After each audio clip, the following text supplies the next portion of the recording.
Buenas tardes o buenas noches, profesor, compañeros. Bueno, el día de hoy mi grupo y yo vamos a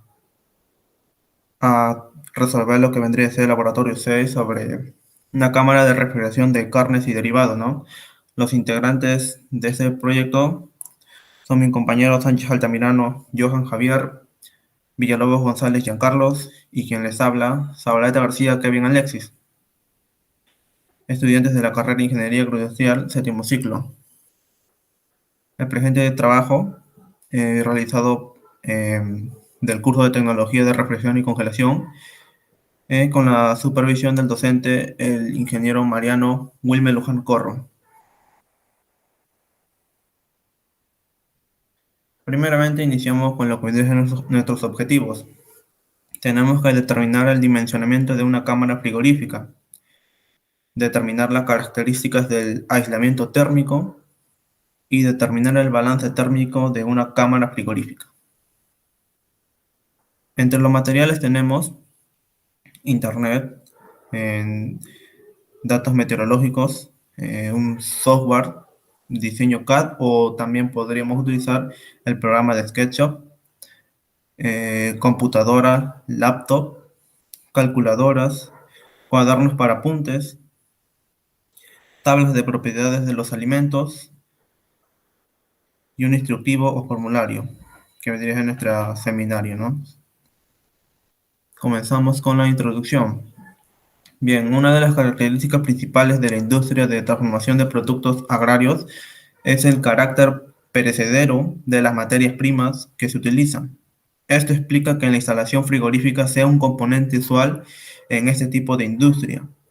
La refrigeración retarda las transformaciones enzimáticas y microbiológicas y ralentiza la respiración de los alimentos frescos, aumentando así el tiempo de conservación.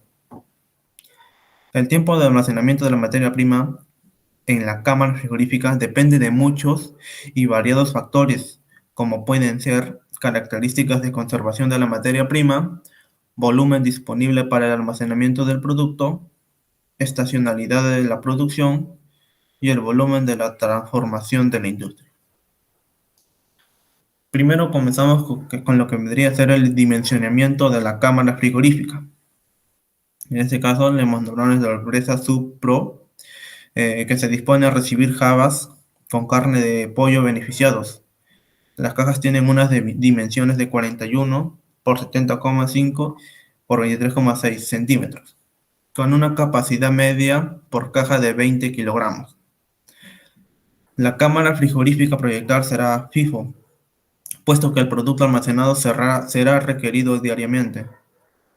Se evaluó que el aporte diario de producto a la industria proyectar será de 6.400 kilogramos, teniendo en cuenta que el almacenamiento se hará hasta las necesidades de 3 días.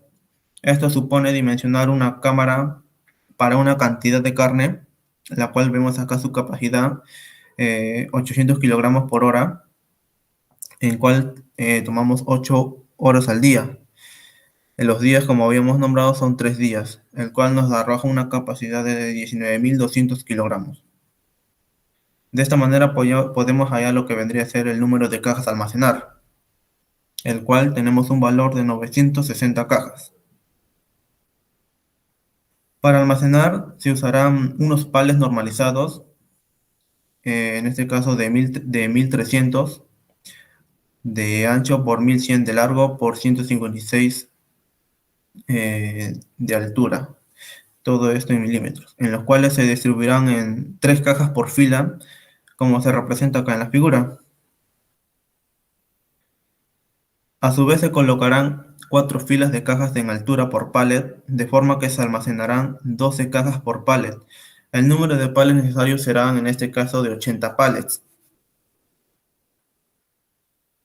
Se ampliará el número de columnas hasta 40, con el fin de poder albergar cualquier exceso de fruta que llegue a la industria en previsión de frutos déficits de esta. La distribución en planta de la cámara proyectada se recoge en la figura. Como vemos acá, este vendría a ser ya el diseño, cómo estaría nuestra cámara frigorífica. Bien, para el dimensionamiento de la cámara se tendrá en cuenta Primero, la distancia mínima de los pallets a las paredes de las cámaras frigoríficas sería de 0.5 metros. La distancia mínima entre pallets vendría de 0.2 y 0.25. La distancia mínima del último pallet al techo de 0.7. Y anchura mínima de pasillos de 2.5 metros. Bien, teniendo en cuenta estas consideraciones y la distribución en planta recogida, la cámara a proyectar tendrá las siguientes dimensiones, ¿no? Para eso hemos utilizado el Excel, en el cual hemos podido hallar los datos, tanto para longitud o profundidad, para su anchura y para su altura. Como vemos, para una longitud total de 7.3 metros, una anchura de 15.4 metros y una altura de 2.9 metros. Estos datos le hemos proyectado ya en lo que vendría a ser el programa de SketchUp. Bien, y bueno, acá como podemos ver tenemos ya, este es el diseño que vendría a ser de la cámara frigorífica, ¿no? Como podemos ver acá, a ver, tiene una longitud de 7.3. Esto está en metros, que a centímetros vendría a ser 730 centímetros. El otro, de igual manera, tiene una anchura de 15.4 metros, el cual en centímetros son 1540 centímetros, y una altura, en este caso, de 2.9, ¿no? 2.9 metros de altura, como lo vemos acá, 290 centímetros. Acá también podemos observar sus dimensiones por la parte del interior, ¿no? Como habíamos mencionado, distancia mínima que entre pales vendría a ser de 0.2 a 0.25 metros. Vemos acá que es 0.2, 20 centímetros, y acá 2.5 que están en metros serían 250 centímetros, ¿no? Y bueno, eso vendría a ser nuestra cámara frigorífica utilizando el programa de SketchUp. Ahora sí continuamos con lo que vendría a ser su capacidad. Bueno, número de pallets, tendríamos de 80 pallets. Cantidad de carne, bueno, sería la multiplicación de 20 kilogramos por caja, por las 12 cajas de pallet, por los 80 pallets, el cual nos arroja 19.200 kilogramos. La capacidad de abastecimiento de la cámara será de 3 días.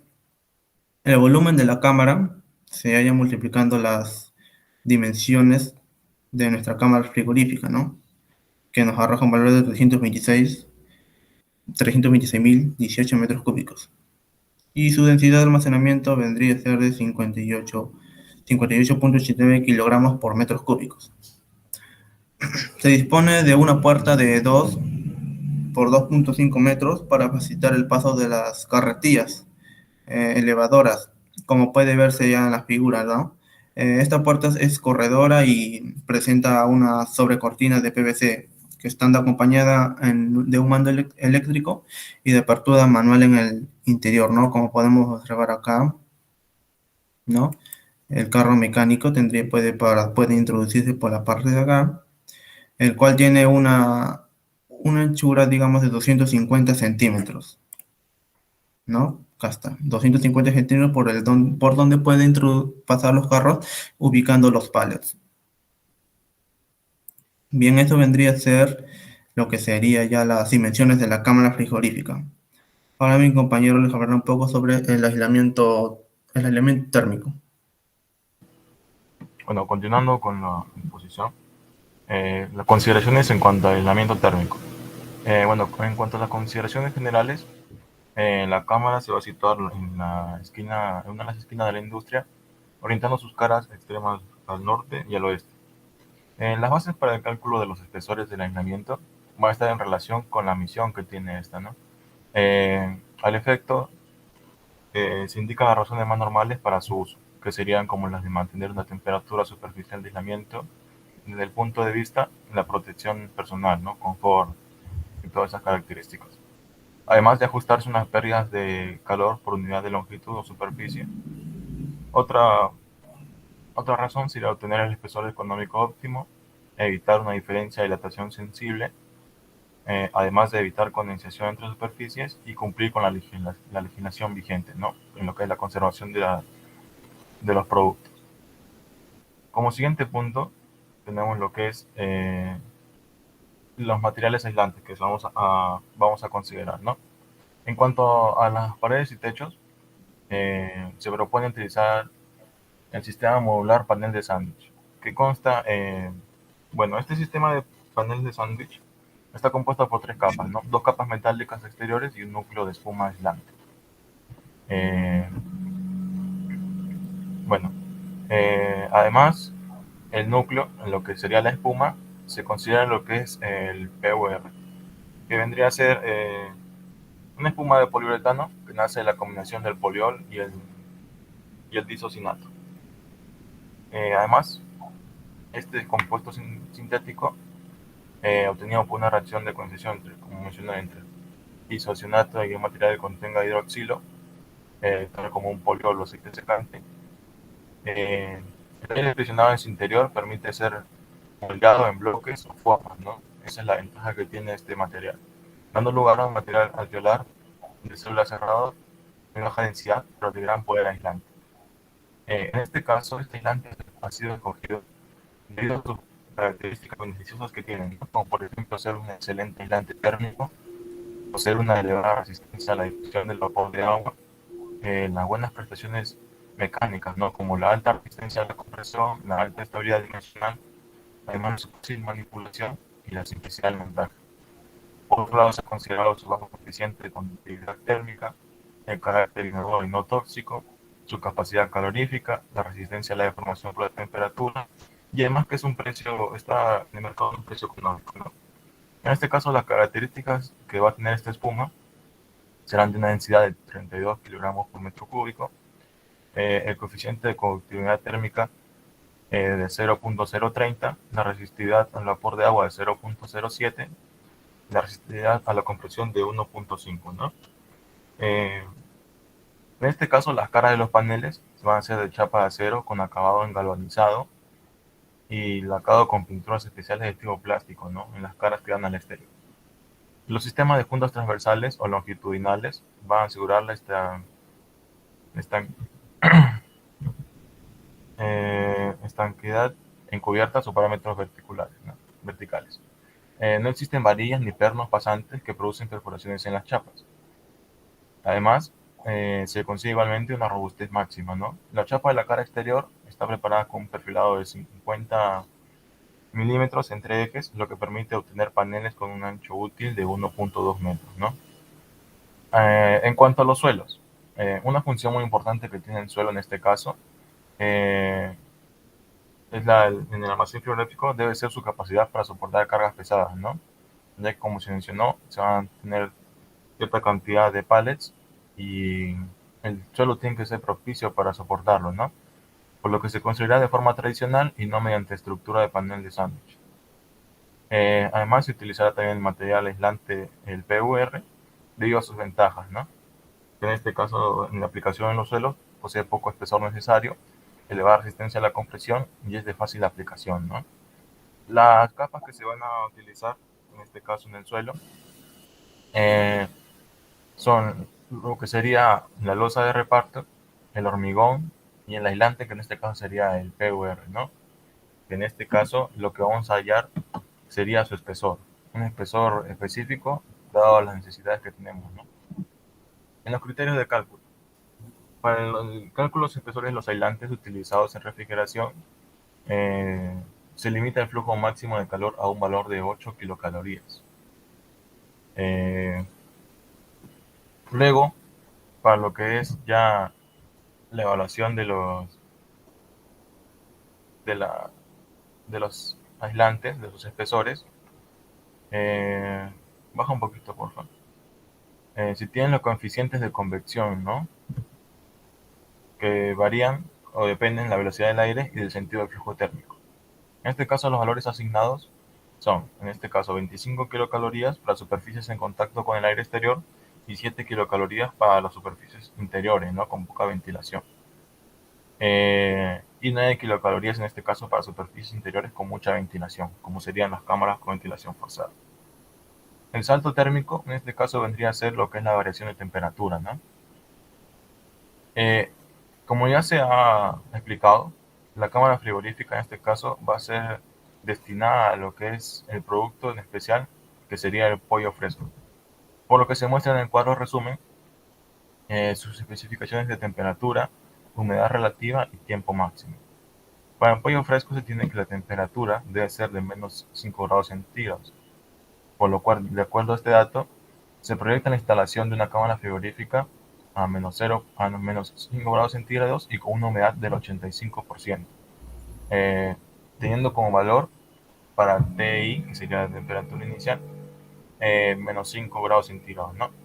La temperatura exterior de las paredes, según esta cadena interior o exterior, según las orientaciones, las temperaturas que se van a considerar para el dimensionamiento del aislante son, en este caso, la temperatura de la pared norte, que sería 20 grados centígrados, de la pared este 27 grados centígrados, para el suelo 16 grados centígrados y para el techo, que sería 25 grados centígrados, ¿no?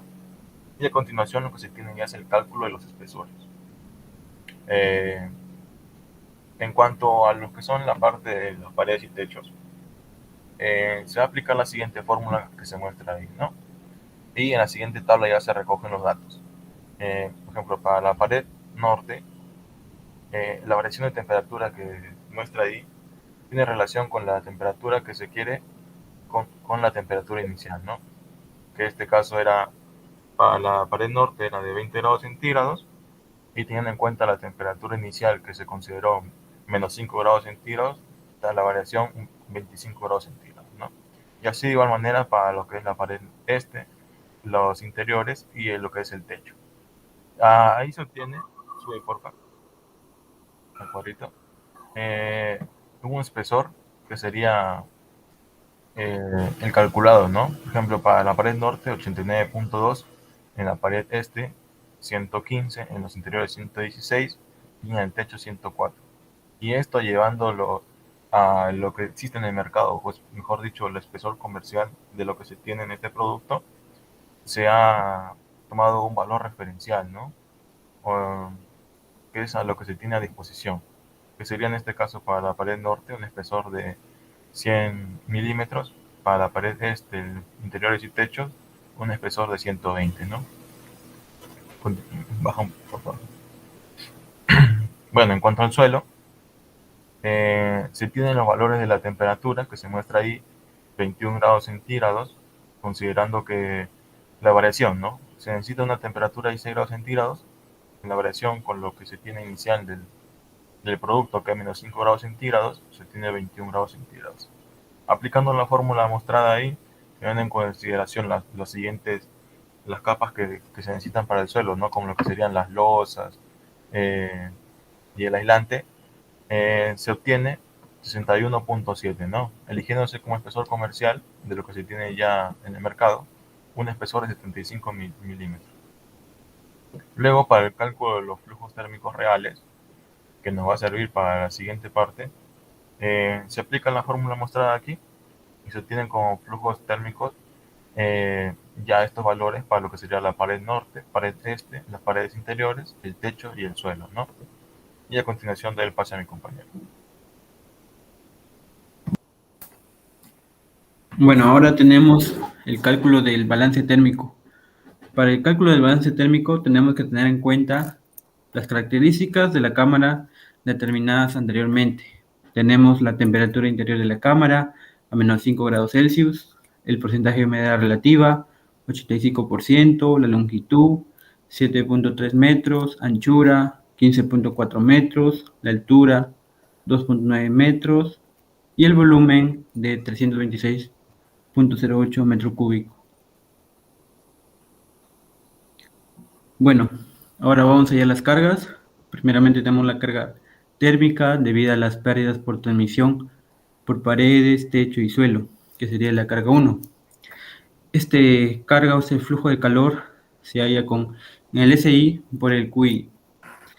Ahí tenemos el flujo de calor a través de cada una de las cerramientos y posteriormente también hallamos el calor total, tal y como se muestra en la tabla siguiente. Tenemos el cerramiento, que está compuesto por la pared norte, el pared este, paredes interiores, el techo, el suelo, y calculado su SI, QI, y también la carga térmica total, que nos sale con un total de 1286.895 kilocalorías por hora. Bueno, y ahí en días, calculando para días, nos sale una carga total de 30.885.48 kilocalorías por día. Ahora tenemos la carga 2, que es la carga térmica debido a las necesidades por renovación de aire. Esta carga se divide en dos. La carga térmica debido a las necesidades por renovación técnicas de aire, y esta carga se calcula mediante el volumen de la cámara por la densidad media del aire entre las condiciones exteriores y las interiores, el N, que es el número de renovaciones técnicas por día, y entre la diferencia de entalpía de aire exterior menos la entalpía del aire interior. Bueno, ahí tenemos esos datos, y reemplazando en la fórmula nos sale un total de 6.175.6 kilocalorías por día. Ahora tenemos la carga 3 o la carga B. En ese caso sería la fórmula, el volumen de la cámara frigorífica, el P, que sería la densidad media, y el D, que sería el número de renovaciones equivalentes de aire, por la diferencia de entalpías, que eso nos sale un total de 43.229.24 kilocalorías por día. Y ahora vamos a hallar el calor total de la carga 2, que sería sumar la carga 1 y la carga la carga 2.1 más la carga 2.2. Y eso nos sale un total de 49.404.85 kilocalorías por día. Ahora vamos a pasar a la carga 3, que sería la carga térmica debido a las pérdidas por refrigeración del producto y de su embalaje. Esta carga también se divide en dos, que sería la carga térmica debido a la refrigeración del producto. Se halla mediante esta fórmula la masa por el calor específico de su producto cárnico y por la diferencia de temperatura. Reemplazando los datos, nos sale un total de 140.48 kilocalorías por día.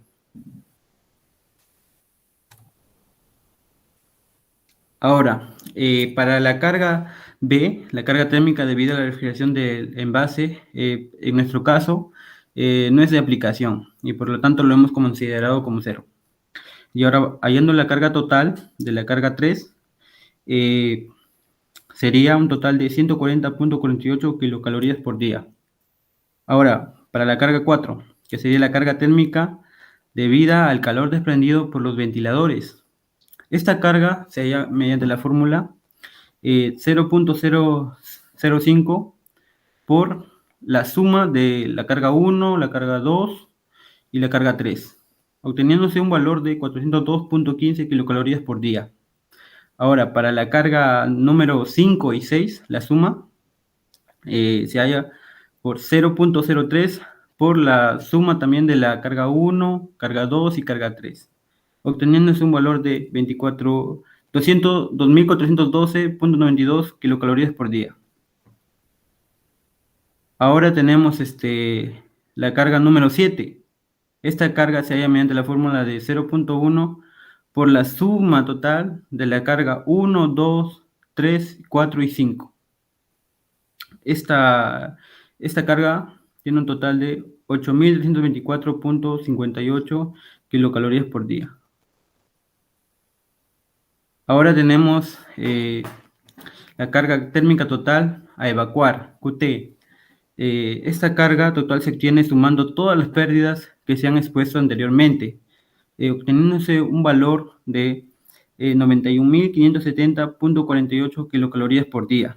Eso es en día. Ahora en hora sería 3.815.43 kilocalorías por hora.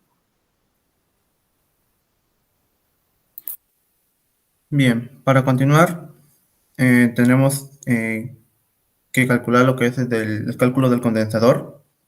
Bien, la misión del condensador es la de licuar los vapores de refrigerante a alta presión procedentes del compresor. Esto se realizará poniendo en contacto el vapor con agua fría. La sesión de calor se realizará en tres fases, ¿no? Primera fase de transferencia de calor sensible.